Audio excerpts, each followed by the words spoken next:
What's up you guys, Abel's here. In today's video, I'm going to talk about my Pileapeperomoides. And you guys, if you don't know, this plant is native in Yunnan province in southern China. And mostly from before, people are having a hard time finding this plant on the market because of the rarity of the plant. But I believe nowadays you can get it anywhere. People used to call this plant as a Chinese, UFO, pancake, or even a coin plant because of the shape of the plant. And you guys, this plant is easy to care and it grows rapidly. And that's why this plant is impossible to kill. This season is the growing season for my Pileapeperomoides. That's why I thought I'd share with you my tips on how to care for my Pileapeperomoides. Okay guys, let's start with the tip number 1. Keep this plant out of direct sunlight. Yes, you heard me, out of direct sunlight or sun rays. Because if you do, it can disintegrate the plant health due to the overexposure to sunlight, and that will give an impact on the leaf, which will show brownish discoloration. And tip number 2. Best place this plant in a bright spot. Not in direct sunlight, but bright spot. However, you can place them in your kitchen, living room, or even in your bedroom because of its low maintenance care. Let's move on to tip number 3. Use growing medium that has good aeration. I highly recommend you use cocoa peat or cocoa coir and mixed with perlite, and that's what I use for this plant over here, as it thrives and grows pretty quick in a well-growing medium.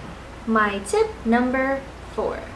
Always move or turn your plant in different directions, because tendency, if you don't move or turn your plant, it will grow in one direction.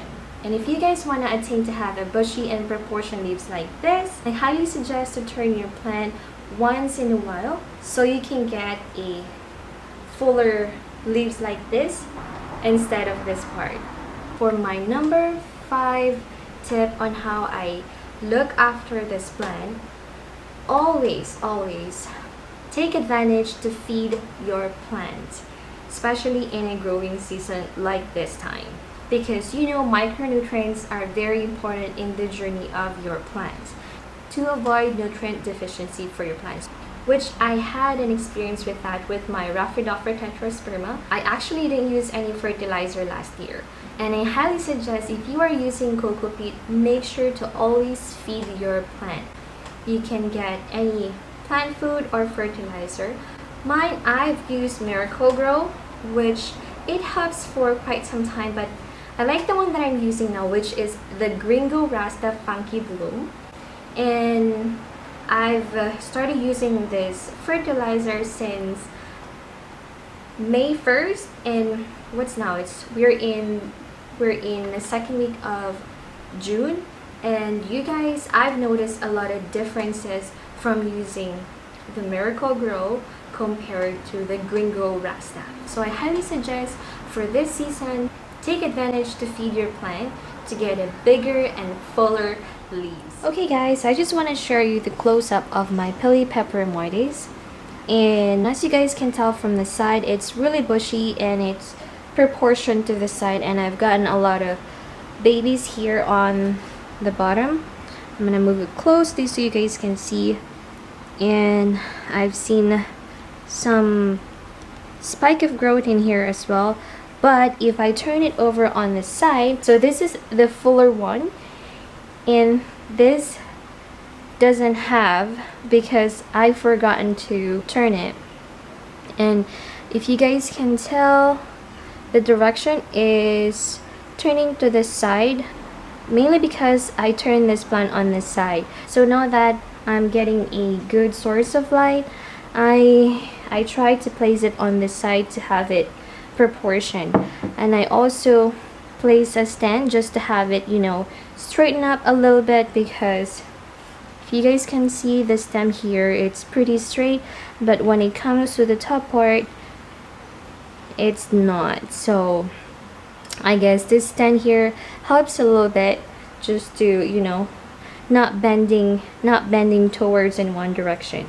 And This is what I do for the perlite. I mix my coco coir with tons of perlites, and on top I covered it with perlite just to not get any fungus gnats. Also, I wanted to include, one of my friends have asked me why the leaf of her Pileapeperomoides have white spots.